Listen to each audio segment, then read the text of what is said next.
Well, that was actually in the middle of the song. There was a bridge in the middle where Neil does this. I tried to get him to do an Eddie Van Halen for me, and during that I was singing and the microphone just slowly fell, and no one saw it. No one was watching, and I ended up singing the end of that song on my knees because the mic was slipping slowly, and so it was a good take, so we kept it.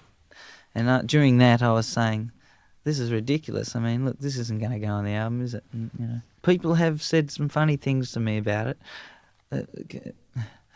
Yeah, I don't know. That's why I like it, because you can take it any way you like. I hope it disgusts a few people. I hope a few people get upset, and I hope a few people have a laugh. But I don't know. It could be about. I don't know if it's about heroin or homosexuals. I haven't decided yet. I think it's kind of about both, because I sort of know a lot of homosexuals, and I know a lot of people who take heroin, and they're pretty it's a pretty strange time to live in these times. So I guess it's about that. I think I did it on the sly. I hope this doesn't get back to Melbourne, but when we recorded the album, we had a studio where we were mixing, and I had to do a track, right? So we used to sneak down the hallway at night, very late at night, with my master reel, and some youngster, some engineer, and we'd sneak into studio too and record overdubs. We'd have to mark the desk so we put it back right because it's on lockout and there's some other crew in there using it. And, I think it was Aussie Crawl actually doing some demos, and we used to go in there and I'd use all their stuff while they weren't there. But I had to record my song like that because there was no other way I'd make the album. So, I did it illegally. So it's got that that sort of anarchy feel over it, I reckon. But yeah, I hope no one finds out about it because we'll get charged for it.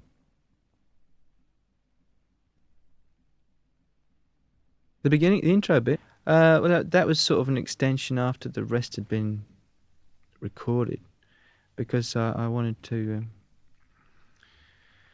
What did I want to do? I wanted voices over the beginning, to suggest ads, to give that sort of flavour to start the song. And Eddie was hugely responsible for a lot of it. As soon as it gets that weird, it's always Eddie, Yeah, it's about my loathing and displeasure at being confronted with advertisements just about every minute of my life. And I'm just complaining about it bitterly. How did I write it? I actually wrote this song and turned the tape over and listened to it backwards. And then, this is at home on my own little Porter studio. And then started working on it backwards because I liked the chord progressions, the way it worked backwards, you see. And then there's a lot of backwards things involved, and I don't know, that's probably why it isn't a normal sort of verse, chorus. If you listen to the song backwards, it actually makes a lot more sense structurally. You actually know what's coming next. Because it's backwards, it always feels like there's 7 bars instead of 8 all the time. So you always get to the next bit just before you think you're going to get there. Jim Barton, I'm talking about, the co-producer on the album. He's well into the backwards approach. You get some interesting ideas, listen to things backwards sometimes. That's how it sort of came to me. I don't know, the song, I never really intended to pursue the song, except we all went in the studio. It was actually recorded about 2 years ago, most of it, and was finished off recently. Because we found we had fair few things lying around, and we thought they were pretty good, so we'd try and finish them off. And that's how the EP became an album. Everybody says to me that I should be getting into movies. I don't particularly want to get into movies. I wouldn't mind having a go at it. I don't really like the idea of writing music for visuals. I mean, I wouldn't exclude it from what I'm going to be doing, but I just like writing music for its own sake, I like being indulgent for indulgence's sake. I think I played that whole track by myself except for the... I did the whole thing by myself except for the guitar solo. Oh, and the bass. Nigel put some bass on it, that's right. It's just synthesizers. The whole thing is just synthesized. I would describe this track as very old. It's 2.5 years old. It's a 2.5-year-old mix as well. All that stuff on the B side of the album is solo stuff, which was done, not all of it. Nigel's, Noel's, and my track are all 2.5 years old. Nigel's and Noel's were remixed and overdubbed. My one was just the original mix. It's just one of it's just. I mean, I'm just quite good at doing instrumentals. I don't know. I'm not really a lyrically orientated person. I don't think in terms of words at all. I think in pictures, and not in colours either, just in pictures. The Lost Cat. It's entitled that as well because nothing to do with cats. Even though I have got 2 cats, I've got a Cornish Rex and a Havana Brown. But I was just in bed one day suffering from an incredible hangover. It was deadline for the title of the song. I hadn't got a title that I was happy with. And Raywin, my wife, I was lying in bed. I couldn't answer the phone. I was so sick. And she just said, call it The Lost Cat, Noel. So Noel wrote down The Lost Cat, and that's what it's called.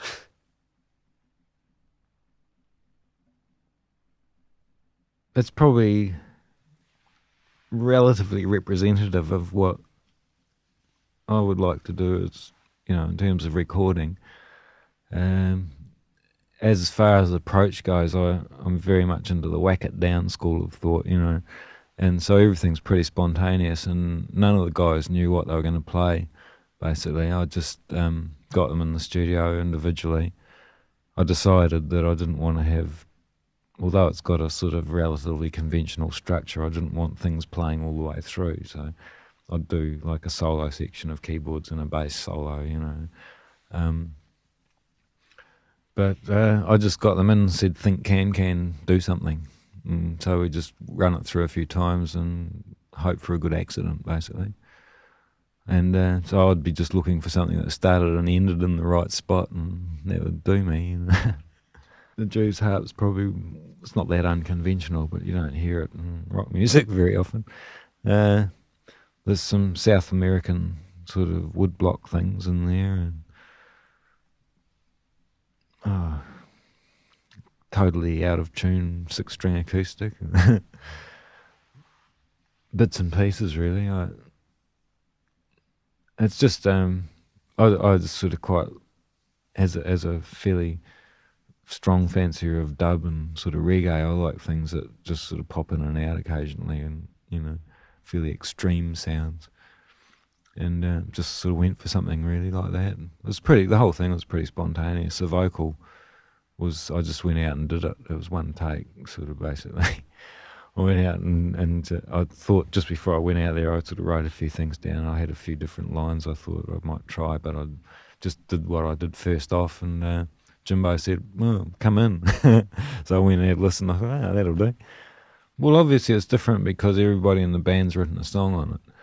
And it's got a sort of a very A and B side flavour to it, which I always quite like. I really like things like Heroes and Low, when Bowie did it, with his sort of pop songs on one side and the sort of concept side. And I sort of see it a little bit like that.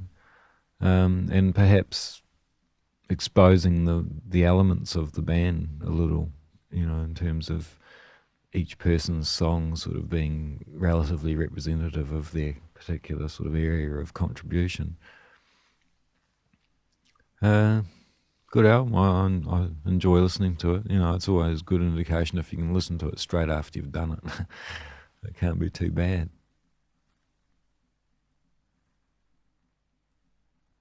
It was actually written on the road during the Conflicting Emotions tour. I bought a little Fostex machine that every songwriter in the world seems to have now. And it's a really compact one. I put it in a suitcase and took it on the road.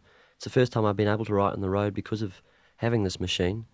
And I sat down the very first day, on the first gig of the last tour, and wrote Breaking My Back. It was all guitar, about 5 tracks of guitar. So, it's obviously changed a lot in the transition between that and the way it ended up in the studio. But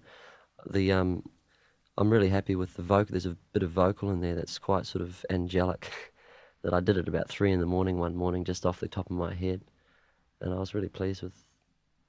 I'm pleased with the sort of little touches of breaking my back. There's some good little touches in there. The religious part.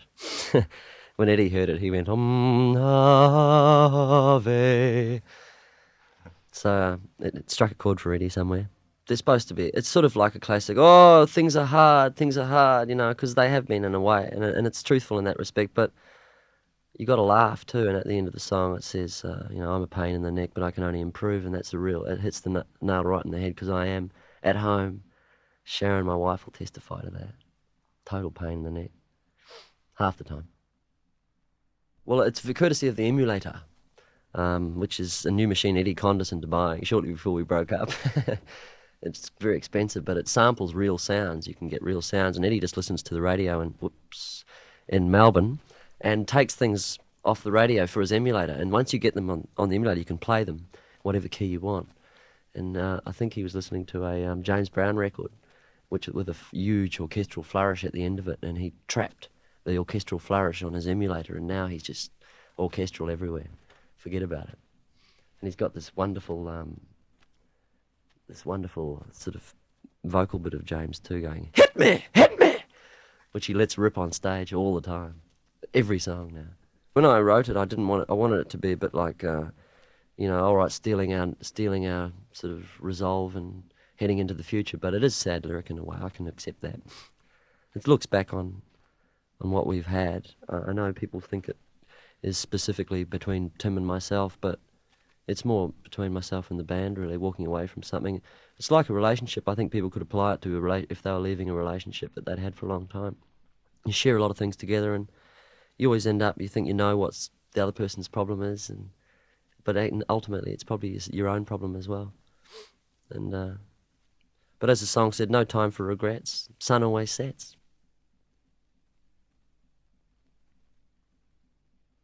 Sort of almost salsa or something when Eddie comes in on the piano in the middle section of Dr. Love. But it was one that we wrote, that I wrote a while back too, probably on the last tour as well.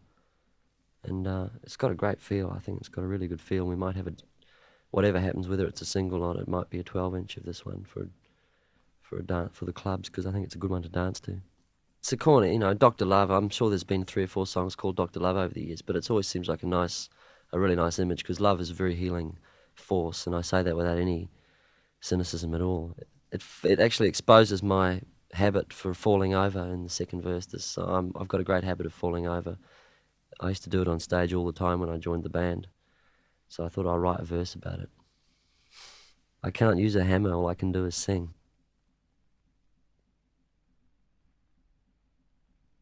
We've had a really strong reaction from most people for this song, maybe because of the vocals in the chorus, and the vocals in the chorus, which we all did together, all 5 of us standing out in the studio around one microphone. It took us about 5 hours to do about an hour's work, because we couldn't stop cracking jokes, and we've got a tape of bloopers from that session that Paul guards jealously, won't let out of his sight. There's some very funny stuff on it. There's a massed chorus sort of thing. I thought it sounded Russian when I first heard it, with everybody singing it. But Eddie also, some of Eddie's keyboards things have always actually had slight Eastern influence, I've found. Eddie's very into what they call the diminished fifth. You can quote Eddie, he's a very diminished fifth person. I'm a very ninth person. I'm into ninths. No one will understand what I'm talking about, but some people might. The band went in and played the rhythm track. Eddie did a few overdubs, and we did the vocals, we did all, overdubbed them all together. But it's a very simple song, a very simple mix too, and it was one of the shorter mixes. I think maybe it's the simplicity of it that means it's quite immediate for a lot of people. Yeah, I can accept the Beatles' influence in this one too. When I came to do my guitar solo in this song, I thought George, I don't deny it, I think he was a very underrated guitar player, and I think the stuff he did was super melodic and he did some great stuff. But anyway, this guitar solo was very George Harrison influenced, unfortunately. But as a song, perhaps it's got a slight Beatles overtone too. I don't know. It didn't seem like the sort of time we should be that worried about giving away our influences. And it's one of the ones I'm most happy with on the album, Years Go By. It's got a slightly obscure lyric, but it makes a lot of sense to me. The chorus is easy to understand, but the verse is a bit obscure. I accept that. But you can make sense of it if you get in the right space, man.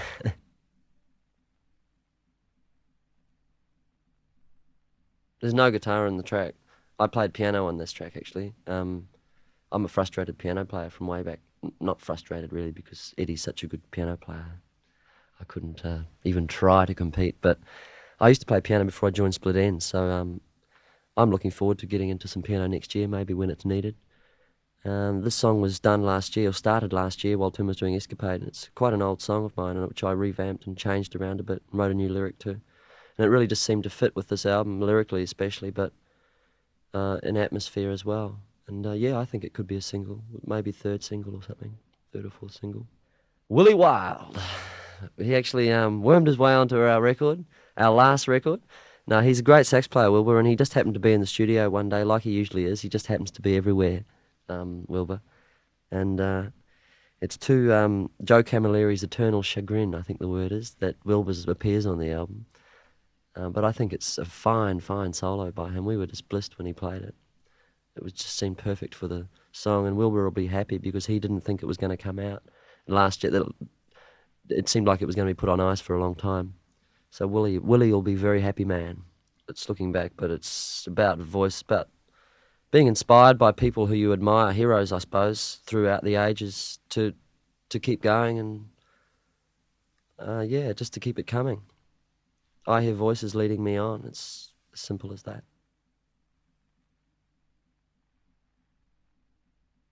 It's about the people I used to go to school with, really.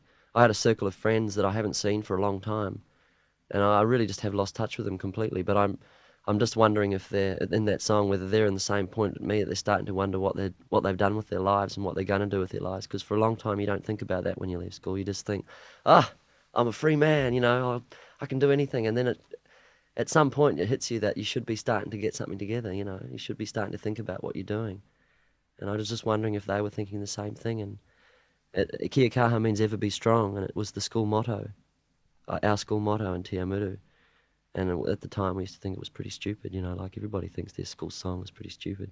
But now I think it's a great motto, ever be strong, I hope they're all well and happy. It's basically as simple as that. I like the atmosphere of the song. It really takes me back to New Zealand for some reason. I wrote it on acoustic guitar, so I suppose it had that atmosphere from the start. But we played it on the last tour, actually, and we did quite a heavy version of it. And we had Maoris come out on stage in a couple of shows and do the haka. So visually, it was a great number. It seemed to fit with side 2 quite well because of the haka being unusual. And it also was on the sessions for Conflicting Emotions, and I feel, and certainly Noel always felt, and probably Nigel too, that it should have been on the album and in preference to maybe a couple of songs. But that was just the way it turned out. It wasn't for some reason. So I'm glad it's on an album now. Well, we had 5 tracks that we had decided we were going to work on, which is basically side 1, barring voices. And we got in there and we got those rhythm tracks done very quickly and started working on them. It looked like we were going to finish everything very quickly before time. And we thought, we've got these tracks we did last year, and we hadn't done anything with them. We hadn't even finished them properly, and we thought, they're bloody good, they're good. They're good enough to be on this record, and they'll really fit if we make a side 2 a real feature side. And it appealed to us to have a track from everybody in the band, as some sort of clue maybe to people who are into the band as to what people have brought to Split Enz, what they've given to Split Enz. So we thought, we'll go for it. It was obviously going to be pretty tight for time because we hadn't allowed for an album. But we thought, what a good challenge, what a good challenge for the end of the band. And we did it. 3 weeks later, it was finished. Well, altogether, I think it took us 4.5 weeks. That's everything, including the time we took last year starting those tracks. So, which was a very fast album. And we'd promised ourselves a fast album after Conflicting Emotions, whatever happened. So we delivered the goods.